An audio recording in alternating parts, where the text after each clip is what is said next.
हे दोस्तों, स्वागत है आपका मेरे चैनल 70mm मूवी रिकैप्स पे। आज मैं आपको सुनाने वाली हूँ 2007 में रिलीज हुई फिल्म आई एम लेजेंड का मूवी रिकैप। मूवी की डिटेल्स मैंने डिस्क्रिप्शन में डाल दी हैं, तो चलिए कहानी फटाफट शुरू करते हैं। कहानी की शुरुआत होती है एक डरावने फ्यूचर से। हम कुछ साल पहले के टाइम के बारे में टीवी पर देखते हैं कि वैज्ञानिक मीजल्स यानी खसरे के वायरस को रीप्रोग्राम करके उससे उसका क्योर बना लेते हैं। उससे कैंसर का इलाज भी पॉसिबल है, लेकिन फिर कुछ टाइम में वे लोग इस वायरस पे कंट्रोल खो देते हैं, जिससे ये वायरस एक भयानक रूप लेकर दुनिया के ज्यादातर लोगों को इन्फेक्ट कर देता है। इन्फेक्टेड लोग कुछ ही टाइम में खतरनाक म्यूटेंट्स में कन्वर्ट हो जाते हैं। इन्हें डार्क सीकर्स कहकर बुलाया जाता है। ये लोग हेल्दी इंसानों का शिकार करके इन्हें खाते हैं। ये दिन के उजाले में शिकार नहीं कर सकते। किसी भी तरीके की लाइट इनको सेंसिटिव बना देती है, इसीलिए सीकर्स रात को शिकार करते हैं। इस तबाही के 3 साल बाद न्यूयॉर्क शहर पूरी तरह से सुनसान है। चिड़ियाघर के सभी जानवर अब सड़कों पर खुले घूम रहे हैं। इकलौता जिंदा इंसान रॉबर्ट है, जो एक रिटायर्ड आर्मी वायरोलॉजिस्ट है। वो अपने कुत्ते सैम के साथ रहता है। जब भी रॉबर्ट शिकार के लिए जाता है, सैम उसे शिकार के लिए जानवरों को ढूंढने में मदद करता है और उसे सड़कों पर जो भी गाड़ी अच्छी लगती है वो उसमें सवार होकर सड़कों पर उनका पीछा करता है। रॉबर्ट हमेशा हथियारों से फुली लैस होकर बाहर निकलता है। वो एक अच्छा इंसान है और आज जब वह जू से भागे हुए शेरों के परिवार को उनका शिकार करते देखता है तो उनका शिकार करने के बजाय वो उन्हें मांस खाने देता है। ये एक ऐसी दुनिया का समय है कि यहाँ रॉबर्ट को हमेशा प्लान्ड और चौकन्ना रहना है, वरना शिकारी कब शिकार बन जाए पता नहीं चलेगा। वो अपनी घड़ी पर अलार्म भी लगाता है कि सूरज डूबने पर वो बाहर न रहे। जैसे ही अलार्म बजता है वो अपने घर पहुँच जाता है। रॉबर्ट आज भी अपने पहले वाले घर में ही रहता है, पर अब उसने अपने घर को एक सेफ बंकर में कन्वर्ट कर लिया है। रॉबर्ट ने अपने घर के सभी दरवाजों और खिड़कियों को बैरिकेड जैसे कवर किया है। वो हमेशा घर के सामने की सीढ़ियों को ब्लीच करके श्योर होता है ताकि सीकर्स उसकी गंध का पता न लगा सके। इस घर के अंदर रॉबर्ट खाना और पुराने न्यूज के टेप्स को फुल स्टॉक में रखता है ताकि वो अपना पेंडेमिक से पहले वाला रूटीन कंटिन्यू कर सके। इस नई दुनिया में दिमाग ठीक रखने का एक यही इलाज है उसके पास। टाइम पास करने के लिए वो अपने कुत्ते सैम से बात करते हुए खाना वगैरह बनाना और घर के काम करता है। अब यही उसकी नई जिंदगी है। रॉबर्ट बिल्कुल अकेला है। चाहे वह खुद को बिजी रखने की कितनी भी कोशिश कर ले, उसकी पुरानी यादें हमेशा वापस आ जाती हैं और हर रात वो सैम और कुछ गन्स के साथ एक टब में छिपकर सोता है और बाहर डार्क सीकर्स की आवाजें उसे अपने परिवार के बारे में सोचने पर मजबूर कर देती हैं। जब आउटब्रेक हुआ तो सरकार ने आइलैंड को बंद करने का फैसला किया, क्योंकि यह ग्राउंड जीरो था। सड़कों पर दहशत फैल गई क्योंकि लोग भीड़ में भागने की कोशिश कर रहे थे। रॉबर्ट अपनी पत्नी और उन दोनों की बेटी मार्ले और सैम, जो उस समय बहुत छोटा था, उन्हें लेने के लिए दौड़ पड़ता है। वह चाहता था कि वे एक रिश्तेदार के साथ रहने के लिए आइलैंड छोड़ दे, लेकिन जब जोई को रियलाइज हुआ कि रॉबर्ट उनके साथ नहीं आ रहा था तो वो बहुत गुस्सा हो गई, क्योंकि वो इस वायरस को एनालाइज करके इसका इलाज ढूंढने के लिए रुकना चाहता था। अब इस बात पर उनके बीच बहस छिड़ जाती है, जिससे उनकी कार का एक्सीडेंट होते होते बचता है। अब प्रेजेंट टाइम में रॉबर्ट ने अभी भी गिव अप नहीं किया है। हर सुबह वो सैम के साथ एक्सरसाइज करने के बाद अपने एक्सपेरिमेंट्स पर नजर रखने के लिए अपनी बेसमेंट लैब में जाता है। सैम को वहाँ जाने की परमिशन नहीं है क्योंकि वो इन्फेक्टेड हो सकता है, लेकिन रॉबर्ट ठीक है क्योंकि वो इम्यून है। लैब के एक पिंजरे में बंद कुछ चूहों में ये वायरस है और रॉबर्ट अपने द्वारा बनाए गए डिफरेंट सीरम्स उनमें इंजेक्ट करता है। वो सभी एक्सपेरिमेंट्स आज फेल हो गए हैं। इससे पहले रॉबर्ट का दिल टूटता उसे एक चूहा दिखाई देता है जो अब ठीक हो रहा है। अब वह टेस्टिंग के अगले फेज को आगे बढ़ा सकता है, लेकिन इसके लिए उसे एक इंसान की जरूरत होगी। बाद में रॉबर्ट और सैम एक वीडियो स्टोर में जाते हैं, जहाँ रॉबर्ट ने नॉर्मल डेली रूटीन का इल्यूजन बनाए रखने के लिए कुछ मैनिक्विन डमीज यानी पुतलों को रखा है। वह उनसे ऐसे बात करता है कि जैसे वो पुराने दोस्त हों, और हमेशा दूसरी फिल्म सिलेक्ट करने से पहले वह पिछली फिल्मों को रिटर्न करता है और मजाक में सैम से कहता है कि देखना, ये भी एक दिन फ्लर्ट करेगी। इसके बाद ये दोनों उन पार्कों का राउंड लगाते हैं जहाँ रॉबर्ट अपने लिए कुछ सब्जियां उगा रहा है। वे उन सभी घरों का मैप भी रखते हैं जहाँ वे पहले गए थे और हर दिन एक नया मैप सिलेक्ट करते हैं। इससे खाने पीने की सप्लाई पूरी रहती है। हालांकि वे अपनी जरूरत के हिसाब से ही सामान उठाते हैं और ज्यादातर दवाई और क्लीनिंग प्रोडक्ट्स छोड़ देते हैं। कभी कभी रॉबर्ट को वहाँ रहने वाले लोगों के बहुत ही दिल दुखाने वाले साइंस भी मिलते हैं, जैसे कि किसी की डेड बॉडी या यहाँ तक कि बच्चों के लिए सजाई नर्सरी जिसका कभी यूज नहीं किया गया था। कार में गैस भरने के बाद रॉबर्ट अपने डेली रूटीन के लास्ट में साउथ स्ट्रीट पोर्ट पर जाता है रेडियो मैसेज छोड़ने के लिए, ताकि अगर कोई बचा हुआ सर्वाइवर है तो वो उसे कांटेक्ट कर सके। ऐसे ही समय काटने के लिए वो अलग अलग तरीकों से अपना एंटरटेनमेंट करता है, जैसे एयर एयरफोर्स प्लेन के ऊपर कभी कभी गोल्फ खेलना। एक दोपहर सैम ने एक हिरन को इधर उधर भागते हुए देखा, इसीलिए वो और रॉबर्ट सड़कों पर उसका पीछा करना शुरू कर देते हैं। जब हिरन एक छोटी सड़क पर आ जाता है तो घबरा कर एक पुरानी अंधेरी बिल्डिंग में घुस जाता है। सैम उसके पीछे पीछे अंदर भाग जाता है। ये रॉबर्ट के लिए परेशानी वाली बात है, क्योंकि ऐसी डार्क जगह सीकर्स की एक परफेक्ट नेस्ट हो सकती है। वो सैम को आवाज लगाता है, लेकिन बुलाए जाने पर सैम बाहर नहीं आता, इसीलिए अब रॉबर्ट को भी अंदर जाना पड़ेगा। वह जितना पॉसिबल हो सके शांत रहने की कोशिश करता है, ताकि सीकर्स को उसकी प्रेजेंस का पता ना चले। अचानक वहाँ कुछ भयानक आवाजें गूंजती है, जिससे रॉबर्ट डर जाता है, लेकिन वो सैम के बिना नहीं जाना चाहता था। इसीलिए वो एक सेकंड रुककर हिम्मत जुटाता है और फिर अंदर जाने से पहले अपने टॉर्च को अपने हाथ से ढक लेता है। उसे कुछ खून दिखाई देता है तो वो उसे फॉलो करते हुए फर्नीचर के पीछे देखता है, जहाँ उसे एक डेड बॉडी दिखाई देती है। एक सेकंड के लिए रॉबर्ट का दिल थम जाता है। वो ध्यान से देखता है तो वो सैम नहीं, बल्कि वो हिरन था जिसे अब मार दिया गया है। फिर वो आगे बढ़ता है तो उसे एक दीवार के पास डार्क सीकर्स का एक ग्रुप खड़ा दिखाई देता है। वो फटाफट वहाँ से टॉर्च को हटा लेता है। रॉबर्ट सैम को ढूंढने लगता है और फाइनली सैम उसे एक डेस्क के नीचे छिपा हुआ मिलता है, जो बाहर आने से मना कर रहा है, क्योंकि वहाँ कुछ है जिससे वो डर रहा है। उसी समय एक सीकर पीछे से रॉबर्ट पर कूद पड़ता है। सैम के साथ भागने से पहले रॉबर्ट उसे गोली मार देता है और सैम से कहता है कि बाकी सीकर से अलग पोजीशन ले ले, ताकि वो उनसे निपट सके। अब वो प्लान करता है और खिड़की के बाहर कूद जाता है, ताकि सीकर्स उसे ना पकड़ सके। उसके पीछे आते दो सीकर सनलाइट में आते ही जलकर मर जाते हैं और बाकी अंदर ही रुक जाते हैं। सैम से मिलने के बाद रॉबर्ट एक ट्रक और कुछ पुराने कैनवस वगैरह का एक ट्रैप तैयार करता है, जिसे वो बिल्डिंग के एंट्रेंस पर लगा देता है। वो सैम से कहता है कि वो उसके पीछे ना आए, वो इन्फेक्टेड हो सकता है। फिर वो कुछ खून लेकर कैनवस पर गिरा देता है। जैसे ही डार्क सीकर्स उसके खून को स्मेल करके वहाँ पहुँचते हैं, ट्रैप एक्टिव हो जाता है, जिससे एक ट्रक वहाँ गिरता है और सारे डार्क सीकर्स को कैनवस के अंदर बंद कर देता है। एक दूसरा डार्क सीकर, जिसे ग्रुप का अल्फा माना जाता है, गुस्से में रॉबर्ट पर दहाड़ने के लिए बिल्डिंग से बाहर झांकता है, लेकिन जैसे ही सूरज की रोशनी उसे जलाने लगती है, वो जल्दी से पीछे हट जाता है। इसी बीच रॉबर्ट एक महिला डार्क सीकर को पकड़ लेता है। अगले सीन में हम रॉबर्ट को देखते हैं, जिसने अपनी लैब में पकड़ी गई महिला डार्क सीकर को एक टेबल पर बांध दिया, ताकि वो अपनी डेवलप की जा रही क्योर को टेस्ट कर सके। वो पहले यूवी लाइट्स का यूज करके श्योर होता है कि ये सब्जेक्ट इन्फेक्टेड है या नहीं। वो देखता है कि उस सीकर पे एक तितली का टैटू है। अब रॉबर्ट चूहे पे सक्सेसफुल हुए फॉर्मूले को सीकर में इंजेक्ट करता है, जिसने अच्छा काम किया था, और कुछ सेकंड तक कुछ नहीं होता। फिर अचानक वो डार्क सीकर चिल्लाना शुरू कर देती है और अपनी चेन्स को खींचने लगती है। थोड़ी देर चिल्लाने और दर्द के बाद उस डार्क सीकर की डेथ हो जाती है और उसके सभी इंपॉर्टेंट वाइटल जीरो हो जाती हैं। रॉबर्ट उसे तुरंत जिंदा रखने के लिए एक नया इंजेक्शन लगाता है, लेकिन जब वो भी फेल हो जाता है तो वो गुस्से में फर्नीचर तोड़ने लगता है। फिर वो अपनी ऑब्जर्वेशंस का एक रिकॉर्ड बनाता है और फिर आगे ऑब्जर्वेशन के लिए उस डार्क सीकर महिला को एक शीशे के दरवाजे के पीछे रखता है। वो इनके बिहेवियर के बारे में सोचता है और उसे याद आता है कि भूख लगने पर इनकी कम अकल के कारण ये अपनी बेसिक सर्वाइवल इंस्टिंक्ट को भी इग्नोर कर देते हैं, जैसे अल्फा डार्क सीकर ने किया था, और धीरे धीरे ये सब भूख से मारे जाएंगे। रॉबर्ट को फिर से आउटब्रेक के दिन की याद आती है, जब लोग सड़कों पर पागलों की तरह बिहेव कर रहे थे। भगदड़ मची हुई थी, बहुत सारे शिप आइलैंड छोड़ रहे थे, लेकिन केवल गिनती के ही लोगों को उन पर जाने की अनुमति थी, और लोगों को क्वारंटीन होना बिल्कुल भी पसंद नहीं था, खासकर जब बच्चे दूसरों से मदद की भीख मांग रहे हों। सड़कों को आर्मी ने ब्लॉक कर दिया था, लेकिन सोल्जर्स को रॉबर्ट और उसके परिवार को सेफ जगह पर ले जाने का ऑर्डर था, इसीलिए वो लोग पैदल चल रहे थे। जब वे लोग पोर्ट पर पहुंचे तो सोल्जर्स ने ये कंफर्मेशन के लिए स्कैनर का यूज किया कि कहीं वो लोग इन्फेक्टेड तो नहीं है। मार्ले पास हो गई, लेकिन जोई नहीं। माँ और बेटी दोनों घबरा गई, क्योंकि वे अलग अलग नहीं होना चाहती थी। रॉबर्ट ने वहाँ सीन क्रिएट कर दिया और दोबारा स्कैन करने के लिए सीनियर्स पे दबाव बनाया। जोई इस बार स्कैन क्लियर कर लेती है, और क्योंकि वो एक आर्मी परिवार थे, उन्हें हेलीकॉप्टर से जाना था। रॉबर्ट रुकने के लिए जोर देता है और जोई और मार्ले को गुड बाय कहता है। जोई सैम को उसके साथ छोड़ने का फैसला करती है, ताकि वो रॉबर्ट की रक्षा कर सके। जैसे ही हेलीकॉप्टर ने टेक ऑफ किया, मार्ले ने रॉबर्ट को गुड बाय साइन के रूप में अपने हाथों से एक तितली बनाकर दिखाई। प्रेजेंट टाइम में रॉबर्ट और सैम अपने डेली रूटीन से अब शाम को घर जाने वाले होते हैं, तो कुछ अजीब होता है। रॉबर्ट को पुल के पास एक पुतला दिखाई देता है और रॉबर्ट श्योर है कि उसने वो वहाँ नहीं रखा है। उसे एहसास हुआ कि अकेलेपन की वजह से शायद वो पागल हो रहा है। रॉबर्ट ने उस पुतले पर एक गोली चलाई, ये साबित करने के लिए कि वो असली नहीं है। वो पुतला बस जमीन पर गिर गया। तब रॉबर्ट को अपने चारों तरफ कुछ धीमी आवाजें सुनाई देती हैं, तो तो वो पागलों की तरह अपने गन से हवा में शूटिंग करने लगता है। अब कुछ भी नहीं होता तो रॉबर्ट पुतले को देखने का डिसाइड करता है, लेकिन जैसे ही वो उसके नजदीक पहुंचता है एक कार गिरती है और वो एक रस्सी में फंस जाता है। इससे ये पता चलता है कि डार्क सीकर्स ने उसी के ट्रैप की नकल करी है। रॉबर्ट के सर पर चोट लगी है और उससे खून निकल रहा है तो वो बेहोश हो जाता है। कुछ देर बाद रॉबर्ट की घड़ी का अलार्म बजने लगता है जिससे वो जाग जाता है। सैम अभी भी वहीं है और सूरज डूबने वाला है, इसीलिए रॉबर्ट ने चाकू से रस्सी को काट दिया। जब वह जमीन पर गिरता है तो उसके पैर पे चोट लग जाती है और अब उसे छुड़ाने के लिए उसे अपने शरीर को जमीन पर घसीटना पड़ता है। सैम पहले तो उसके साथ साथ चलता है, लेकिन जब वो एक बिल्डिंग से गुर्राने की आवाज सुनता है तो रुक जाता है। एल्फा के साथ इन्फेक्टेड कुत्तों का एक झुंड है और वो उन्हें रॉबर्ट के पीछे जाने के लिए खुला छोड़ देता है, लेकिन कुत्ते तब पीछे हट जाते हैं जब आखिरी ढलते हुए सूरज की रोशनी से लगभग झुलस जाते हैं। रॉबर्ट खुद को जैसे तैसे खड़ा करता है और सूरज डूबने से ठीक पहले गन लेने के लिए अपनी कार की तरफ दौड़ता है, जिससे एल्फा द्वारा छोड़े गए कुत्तों को उस पर हमला करने का एक और मौका मिल जाता है। उनमें से एक सैम पर कूदता है और उसे काट लेता है, जबकि रॉबर्ट दूसरों से लड़ता है। अपनी गन को ठीक से पकड़ने के लिए कुत्ते से बचते हुए एक एक करके उन सभी को गोली मार देता है। सैम दर्द में है, इसीलिए रॉबर्ट उसे उठाकर लैब में ले जाता है, जहाँ वो उसे अपने सिरम की एक डोज देता है। फिर वो उसे अपनी गोद में ले बैठ जाता है और उसके लिए गाना गाता है। लेकिन धीरे धीरे सैम सीकर डॉग में बदलने लगता है। ना चाहते हुए भी रॉबर्ट के पास अब उसे मारने के अलावा कोई चारा नहीं है। वो उसका तड़पना और भौंकना इग्नोर करके उसे मार देता है। रॉबर्ट उसे गोद में लेकर ऐसे ही बैठा रहता है और थोड़ी देर उसके मरने के गम में शोक मनाता है और कुछ करने से पहले वो सैम को बगीचे में दफना देता है। वह अपने दर्द को भुलाने की कोशिश करने के लिए बहुत सारी दवाई लेता है और जब वह वीडियो स्टोर पर जाता है तो वो उसी फ्लर्ट करने वाले पुतले से बातचीत करते हुए कहता है कि उसने अपने सबसे अच्छे दोस्त से वादा किया था कि एक दिन जवाब आएगा। जाहिर है पुतला पलटकर बात नहीं करता। इससे रॉबर्ट के दिल में एक खालीपन का दर्द उठता है। सैम की मौत से रॉबर्ट गुस्से में डार्क सीकर से बदला लेने के लिए रात में निकल पड़ता है। वो सीकर्स के एक ग्रुप के ऊपर अपनी गाड़ी चढ़ा देता है। उनमें से कई मारे जाते हैं, लेकिन बाकी लोग एल्फा के आदेश के चलते उस पर हमला कर देते हैं। अब ये सीकर्स बड़े तूफानी हैं। ये एक बिजली के खंभे पर चढ़ जाते हैं ताकि वो रॉबर्ट की कार के ऊपर गिर जाए। फिर वे रॉबर्ट को कार के अंदर फंसाने के लिए कार को पलट देते हैं। अब एल्फा कार की खिड़की से अंदर घुसने लगता है तो एक यूवी लाइट अचानक उन सभी को अंधा कर देती है और सभी सीकर्स भाग जाते हैं। रॉबर्ट अपना होश खो रहा है क्योंकि कार पलटने से उसके सर पर चोट लगी थी, लेकिन उसे इतनी चेतना है कि वो देख महसूस कर सकता है कि कोई व्यक्ति उसे अपनी कार में ले जा रहा है। यह आदमी उसे पूछता है कि उसे कहाँ ले जाना है, इसलिए रॉबर्ट उसे अपना एड्रेस दे देता है और उनसे ये देखने के लिए कह देता है कि वो अलर्ट रहे, कहीं उनके जाने से पहले कोई उनका पीछा ना कर रहा हो। उस रात रॉबर्ट को फिर से अपनी फैमिली का सपना आता है। हेलीकॉप्टर की टेक ऑफ के बाद गवर्नमेंट पोर्ट को बंद करने के लिए ब्रिज पर बमबारी करने लगती है। वहाँ जमा लोग अफरा तफरी में हेलीकॉप्टर पर चढ़ने की कोशिश करने लगते हैं तो उनमें से एक हेलीकॉप्टर कंट्रोल खो देता है और वो उस हेलीकॉप्टर से टकरा जाता है जिसमें रॉबर्ट की फैमिली बैठी थी, जिससे उनकी तुरंत मौत हो जाती है। अगली सुबह रॉबर्ट अपने टीवी पर एक एनिमेटेड फिल्म की आवाज सुनकर जाग गया। उसके पैर के घाव को सील दिया गया है, लेकिन वो अभी भी सावधान है और किचन में जाने से पहले वो एक गन पकड़ लेता है, जहाँ एक पल के लिए उसे लगता है कि वो अपने परिवार को देख रहा है, लेकिन रियलिटी में ये एना और उसका बेटा ईथन है जिन्होंने कल रात उसे बचाया था।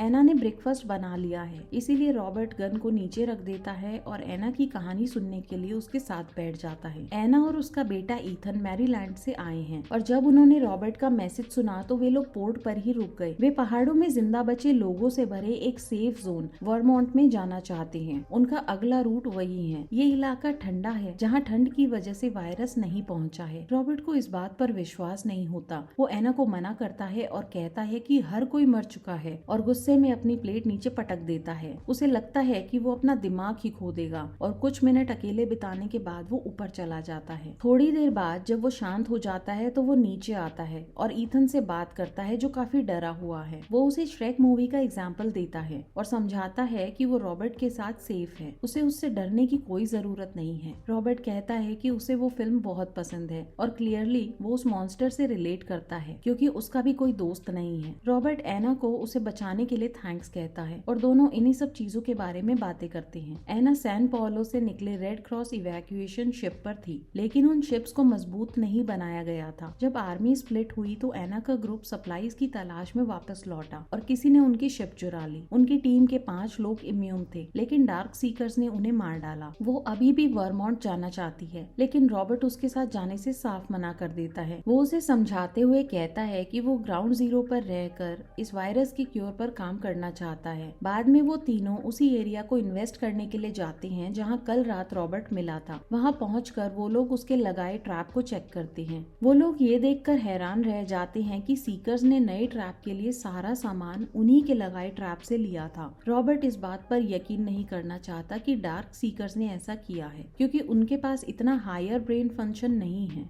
इसका मतलब हुआ कि उन्हें किसी भी तरीके का प्लान बनाने, किसी को नफरत या प्यार करने में सक्षम नहीं होना चाहिए। वहीं एना को लगता है कि डार्क सीकर्स भी इंटेलिजेंस के मामले में इवॉल्व हो सकते हैं। इसके बाद वे ईथन को एक फाउंटेन में मौज मस्ती करने के लिए ले जाती हैं, और जब रॉबर्ट ईथन को ठंडे पानी के बारे में कंप्लेंट करते हुए सुनता है तो उसे एक आइडिया आता है। इसके बाद तीनों घर लौटते हैं, जहां रॉबर्ट अपनी लैब में उस डार्क सीकर फीमेल को बर्फ के ढेर पर रख देता है, ये सोचकर कि उसके शरीर का टेम्परेचर बदलने से सीरम को बेहतर काम करने में हेल्प मिल सकती है। एना को लैब में रॉबर्ट के पहले ह्यूमन एक्सपेरिमेंट्स की फोटो दिखती है, लेकिन उसे अभी तक कामयाबी नहीं मिली है। बाद में एना ईथन को सोफे पर सोता हुआ पाती है, इसीलिए रॉबर्ट उसे अपनी बेटी के पुराने बेड पर ले जाने की कहता है। एना रॉबर्ट की फैमिली पिक्चर्स देखती है और वो उसे उनके बारे में बताता है। वो कहता है कि उनकी बेटी का नाम बॉब मार्ले के नाम पर रखा गया था, जिसके बारे में एना ने पहले कभी नहीं सुना था। रॉबर्ट को तो यकीन ही नहीं होता कि एना बॉब मार्ले के बारे में नहीं जानती।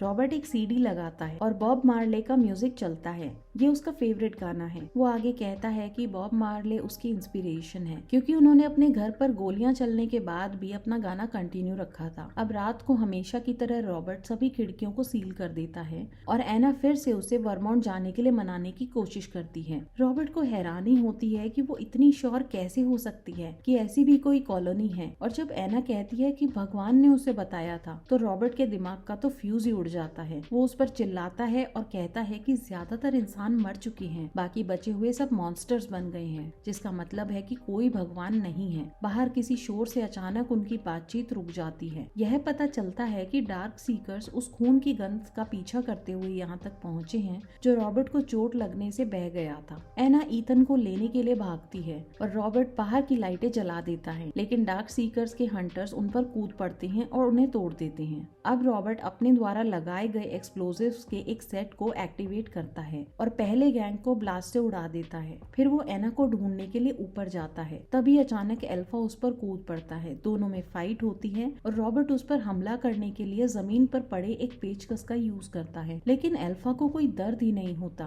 और वो रॉबर्ट को उठाकर नीचे पटक देता है। रॉबर्ट उसी समय अपनी छिपाई गन को निकाल लेता है और अल्फा पर शूट करता है और गोली से बचने के लिए अल्फा दूसरे रूम में छिप जाता है। रॉबर्ट का शॉट मिस हो जाता है और गोली एक गैस कैनिस्टर पे लगती है, जिससे एक ब्लास्ट हो जाता है। अल्फा फिर से घर में ऊपर की ओर भागता है। अब रॉबर्ट एक कैंड ओपन फायर लेकर उसका पीछा करता है ताकि वो उसे बाहर भगा सके। साथ ही वो एना और ईथन को भी ढूंढ रहा है जो एक टेबल के नीचे छिपे हुए हैं। वहीं एक डार्क सीकर उस कमरे की छत को तोड़ देता है। सीकर्स अब रॉबर्ट पर अटैक करते हैं। रॉबर्ट बड़ी फुर्ती से टेबल पर पड़ी एक गन उठाकर गोली चलाने लगता है। तभी बाहर की ओर ज्यादा शोर बढ़ने लगता है और हम देखते हैं कि अल्फा और भी ज्यादा डार्क सीकर्स की फौज के साथ वापस आ गया है। उनसे बचने के लिए रॉबर्ट, एना और ईथन लैब में छिपने के लिए भागते हैं। बाहर से आए अनेकों डार्क सीकर्स अपने दोस्त के द्वारा छत में बनाए गए छेद के थ्रू घर में एंटर करने के लिए रॉबर्ट के घर पे छिपकलियों की तरह चढ़ने लगते हैं। अंदर लैब में रॉबर्ट और एना ये देखकर चौंक जाते हैं कि फीमेल टेस्ट सब्जेक्ट की हालत सुधर रही है। इसका मतलब कि इलाज काम कर रहा है, लेकिन इससे पहले वे अपने ऑप्शंस पर कुछ सोच पाते डार्क सीकर्स लैब में घुस जाती हैं। रॉबर्ट अपने बचाव में उनके बीच का ग्लास डोर बंद कर देता है। वो उन्हें बताने की कोशिश करता है कि वो उन्हें बचा सकता है, लेकिन सीकर्स नहीं सुनते। वे बस दरवाजा तोड़ने की कोशिश करते रहते हैं। अब वहाँ अल्फा भी आता है। वो अपनी ताकत से एक ही बार में दरवाजा तोड़ देता है। फिर वो शीशे पर एक बटरफ्लाई वाली इमेज बनाता है जो लैब में लाई सीकर महिला के टैटू की तरह है। रॉबर्ट उसे पहचानता है। यह उसे मार्ले की याद दिलाता है। अब रॉबर्ट को समझ आ गया है कि डार्क सीकर्स की भी फीलिंग्स हैं